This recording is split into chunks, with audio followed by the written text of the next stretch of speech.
इतने सालों से एमपी हैं। आप हैदराबाद में जाके देखिए कितनी नौकरियां दी हैं। इनसे अगर पूछा जाए और सबूत मांगा जाए कि वक्फ बोर्ड में जिसमें 9.5 लाख एकड़ की ज़मीन है और इतने करोड़ों की वो ज़मीन है, उसमें कितनी तलाक याफ्ता औरतें, यतीम बच्चे या फिर बेवा औरतें या फिर कितने स्कूल्स, यूनिवर्सिटीज़, मेडिकल कॉलेजेस खोले गए हैं। एक मुंह से चूं भी नहीं निकलेगी क्योंकि कुछ है ही नहीं किया। देखिए, मुझे लगता है कि भारतीय जनता पार्टी ये तय नहीं करेगी कि ऑल इंडिया मजलिस इत्तेहादुल मुस्लिमीन या बैरिस्टर असदुद्दीन ओवैसी साहब क्या करेंगे। मुझे ये बताइए, आप जेपीसी की बात कर रहे हैं, वक्फ बोर्ड की बात कर रहे हैं, वहां वो ऑलरेडी मेंबर है, वो बात आपकी दुरुस्त है, लेकिन लोकतंत्र में क्या अपनी बात रखने का अधिकार नहीं है? मतलब ये पाबंदी लगाना चाहती है बीजेपी कि असदुद्दीन ओवैसी साहब और कहीं ना बोले? तो ये बिल्कुल बोले, लेकिन भ्रम न फैलाएं। देखिए, अभी तो संशोधन हुआ नहीं है। संशोधन सबकी मर्जी से होगा, सबके जो सुझाव है उसको लेकर, यहां तक कि आम लोगों के लिए भी जेपीसी ने कहा कि आम लोग भी अपने सुझाव दे सकते हैं। तो सबके सुझावों पे बात करके उसके बाद संशोधन होगा। लेकिन पहले से ही ये बात कह देना कि ये तो मुसलमानों के खिलाफ है, ये तो मुसलमानों को टारगेट किया जा रहा है, ये सही लगता है आपको, जबकि आप खुद जेपीसी के सदस्य हैं? देखिए, मैं आपको एक बात कहूँ कि असद साहब ने जो बातें कही हैं वो आप देखिए। यूएपीए के कानून के लिए उन्होंने कहा, उन्होंने ये कहा कि भाई ट्रिपल तलाक के ऊपर उन्होंने बात कही। तो मैं ये कह रहा हूं कि लोकतंत्र में हमारा अधिकार है, हम बात करेंगे। और अगर उनको ये लगता है कि हम नहीं कर सकते तो पाबंदी लगा दीजिए, आप लगाएंगे। आप यही तो चाहते हैं ना, देश में लोकतंत्र न रहे, सिर्फ मोदी तंत्र चले, वो चाहे वो हो। असदुद्दीन ओवैसी साहब अगर बात करें दलितों की, मुसलमानों की, तो आपको पेट में दर्द होगा भारतीय जनता पार्टी के लोगों को। तो इसका तो हमारे पास कोई इलाज नहीं है, हमारे पास अपना आईन है और हमें ये दरअसल आपके पास इस बात का जवाब ही नहीं है कि ओवैसी जब जेपीसी में है तो उनको बाहर बोलने की जरूरत क्या है, जब वो अपनी बातें जेपीसी के अंदर रख सकते हैं। अभी तो संशोधन पर बातचीत ही चल रही है। शाजिया अलमी जी, ऐसा लगता है कि फैसला कोई भी हो, मुसलमानों के हक में ही क्यों ना हो। श्वेता जी 10 सेकंड। हाँ, अब सवाल ये है कि ये सवाल तो मोदी जी से भी पूछा जाना चाहिए कि जब वो खुद सर्वे सर्वा है देश की सरकार में, उसके बावजूद भी जब वो ये कहते हैं कि बहनों के गले से मंगलसूत्र छीन लेंगे, तो छीनने के बजाय कानून बना देते। समझ गए मैं आपकी बात कर रहे हैं। और जो मैं आपकी बात समझ रही हूँ उसी से जुड़ा हुआ सवाल शाजिया अलमी जी से। शाजिया अलमी जी, ऐसा लगता है कि मोदी सरकार को मुसलमानों के विरोधी बताने का एक पूरा नैरेटिव सेट करने का खेल चल रहा है। फिर चाहे हम सीए की बात करें, ट्रिपल तलाक की बात करें, एनआरसी की बात करें, अब वक्फ बोर्ड संशोधन की बात करें, कुछ भी ऐसा फैसला जब आता है जो कि बेहतरी के लिए होता है, खासतौर पर मुस्लिम समाज की महिलाओं के लिए, बेटियों के लिए, गरीब तबके के मुसलमानों के लिए, सीधे सीधे कोशिश ये रहती है कि मोदी सरकार को ही मुसलमानों के खिलाफ बता दो। एक नैरेटिव सेट करने की कोशिश हमेशा हमने देखी है। शाजिया, दरअसल सच तो ये है कि खुद ओवैसी जी और उनके जैसे और लोग जो बाकायदा, चाहे वो all India Muslim law board के हों या जो अपने को धर्म का ठेकेदार मानते हैं, पैरवी करते हैं, उन्होंने मुसलमानों के खिलाफ किस तरह से काम किया है और उनका विरोध किया है, सबके सामने है। क्या एक कोई मुसलमान औरत कोई कम मुसलमान होती है?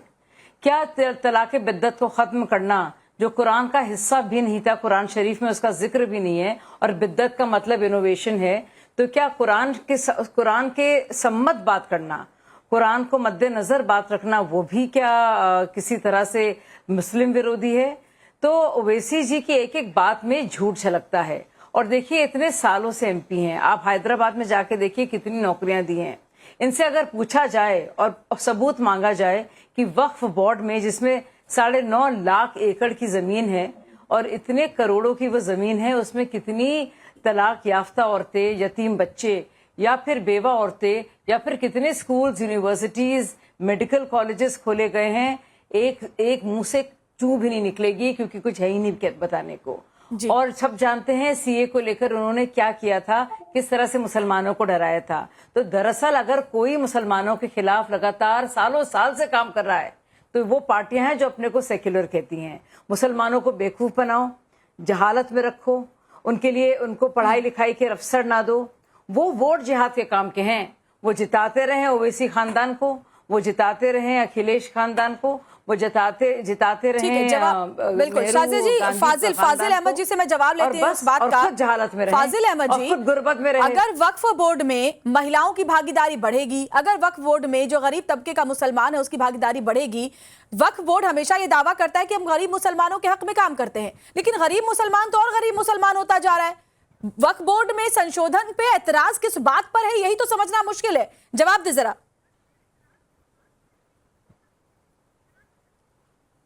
पा रहे हैं कि वक्फ बोर्ड है क्या, और आपको भी स्टडी की जरूरत है। वक्फ बोर्ड आप बता दें। अब सुन लीजिए, अल्लाह ने हम लोगों से कहा, मुसलमानों से, नबी ने हमारे कहा कि अपनी जमीनें तुम दान करो तो वो जमीन बेची खरीदी ना जाए, उसका फायदा उठा सके। तो जो भी लोग अपनी जमीन को दान करते हैं वो अल्लाह के नाम दान करते हैं। अच्छा। यानी अल्लाह है तो जमीन पर कोई इंसान ही नहीं है तो वो खरीद बेच। मैं आपको कुछ एग्जांपल्स दूं। सुन लीजिए फाजिल साहब, मैं आपको कुछ एग्जांपल दूं। अभी हाल में 7 दिन पहले आया है कि बिहार में कैसे हिंदू बहुल्य एक पूरा इलाका है, उसको वक्फ बोर्ड ने अपनी जमीन बता दिया। इससे पहले राजस्थान में मुस्लिम परिवार के खानदान, कितने खानदान उस जगह रहते थे, उनको अपना बता दिया। मेरे पास तो पूरी लिस्ट है जिसमें मैं आपको बता सकती हूँ फर्जीवाड़े कितने किए गए वक्फ बोर्ड के जमीनों के नाम पर। आपने जो बात कही, ये कई दिन से चैनल पर हम लोग सुन रहे हैं, ये व्हाट्सएप यूनिवर्सिटी का ज्ञान है आपका। कैसी बातें करते हैं? हम न्यूज चैनल पे व्हाट्सएप यूनिवर्सिटी का ज्ञान नहीं चलाते, खबर की बात कीजिए। तो आप कुछ भी बोलेंगे तो मैं नहीं सुनूंगी। नहीं सुनिए ना, आपका चैनल है, आप मत सुनिए, लेकिन अगर जानना चाहते हैं तो सुनिए। शरीफ में ये भी लिखा है कि झूठ नहीं बोलना चाहिए। कुरान शरीफ में झूठ के खिलाफ जो है बहुत सच कहा गया है, तो कम से कम झूठ तो ना बोलिए। नहीं संगी है ये, नहीं, अल्लाह ताला की बात कर रहे हैं आप और झूठ बोल रहे हैं खुलेआम। सेवा गई थी वहां कुछ बनने के लिए, अब इनको वक्फ बोर्ड भी गलत लग रहा है। यही तो आपको दिक्कत है ना कि मुस्लिम महिलाएं कुछ बनती हुई आपको देखी नहीं जाती। बड़ी बड़ी बातें दिक्कत इसी बात की है फाजिल साहब, मुस्लिम महिलाएं कुछ बन जाए आपको देखा ही नहीं जाता, आपको हजम ही नहीं होता। यही तो दिक्कत है आपके साथ। जमीन सुन लीजिए, वक्फ बोर्ड की जमीन किसी मुसलमान की नहीं होती है, न किसी हिंदू की होती है, वो वक्फ बोर्ड की होती है। वक्फ बोर्ड जिस पर हाथ रख दे वो उसकी हो जाती है। सुन लीजिए, बड़े बड़े उद्योगपतियों के घर, बड़े बड़े भाजपा नेताओं के घर और कई दूसरी पार्टी के नेताओं के घर भी वक्फ बोर्ड की जमीन पर बने हुए हैं। उन लोगों ने डर है, उन लोगों की बात भाजपा और कांग्रेस की नहीं है, बात गरीब मुसलमानों की है। बात जो है ये लैंड माफिया की है भाई साहब। सुन लीजिए, वक्फ बोर्ड जो है सरकार की संस्था है, कोई प्राइवेट नहीं, उसमें सारे तो संशोधन, एक बात बताइए, संशोधन से दिक्कत क्या है? अगर दस्तावेज की बात अगर सामने आती है तो उससे दिक्कत क्या है? संपत्ति है, सरकार का ही विभाग है। अब सुन लीजिए, सरकार का ही विभाग है और सरकार उस जमीन को बेच खरीद नहीं सकती, ना किसी को गिफ्ट कर सकती है। वो उससे किराया जो वसूलती है ना, वक्फ बोर्ड की जमीनों से जो किराया सरकार वसूलती है वो भी सरकारी। सिर्फ छोटी सी बात है कि संपत्तियों के दावे पर सत्यापन नहीं चाहते। नहीं, इतना नहीं सुन पाऊंगी मैं, और भी मेहमान हमारे साथ जुड़े हुए हैं। सुनिए ना, तलाकशुदा महिला जिसके परिवार की आय नहीं है, जिसके पास इनकम नहीं है, उसको भी एक महीना खर्च वक्फ बोर्ड देता है, बाकायदा नियम है इसका। ऐसा नहीं है जो तलाकशुदा महिला या मतलब वक्फ बोर्ड जिस पर हाथ रख दे वो वक्फ बोर्ड का हो जाएगा, और इसको धार्मिक आजादी का नाम दे करके असीमित शक्तियां जो वक्फ बोर्ड की है वो चलती रहे। आपको इस बात से दिक्कत है? विजय शंकर तिवारी जी, सवाल मेरा वही है कि ऐसा लगता है कि कोशिश, देखिए सुनिए, नहीं हो गया, आती हूँ मैं आपके पास। विजय शंकर जी, जेपीसी के अंदर है ओवैसी, जहां वो अपनी बात जो भी उनको एतराज है संशोधन को लेकर उसमें रख रहे हैं, लेकिन बाहर आकर के फिर वो मुसलमानों को ये कहते हैं कि मोदी सरकार मुसलमानों को टारगेट कर रही है, मोदी सरकार मुसलमान विरोधी है। जितने फैसले लिए गए हैं मुस्लिम महिलाओं बेटियों के हक में, उतने फैसले तो मुझे याद नहीं आता कि पहले कभी लिए भी गए हैं। बावजूद इसके एक नैरेटिव सेट करने की कोशिश हो रही है सरकार के खिलाफ। हाँ श्वेता, दरअसल क्या है कि ओवैसी साहब एक जिन्ना बनने की तैयारी कर रहे हैं और उसी दिशा में सारी बात कर रहे हैं, उसी दिशा में जा रहे हैं।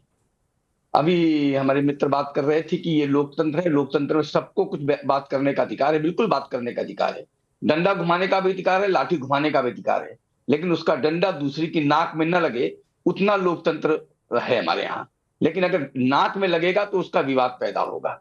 वक्त की बार अभी बात कर रहे, फाजिल भाई भी बात कर रहे थे, तुम कहते हैं कि 1947 में जो मुसलमान भारत से पाकिस्तान चले गए थे उनकी जमीन अभी क्या वक्फ की हुई है क्या? वो सारी की सारी जमीन हड़पी हुई है, सारे वक्फ बोर्ड में ले ली गई। 13 साल में ही वक्फ की संपत्तियां दोगुनी हो गई। इसी से अंदाजा लगाइए ना। हाँ श्वेता 2004 ठीक है फाजिल साहब, उनको उनकी बात पूरी करने दीजिए। फाजिल मैंने उनको उनकी बात पूरी करने दीजिए। बिल्कुल नहीं बोला। जब दान फाजिल की बिल्कुल नहीं जमीन बोला। तो कोई ना कोई दान करता रहता है, तो बढ़ती रहती है।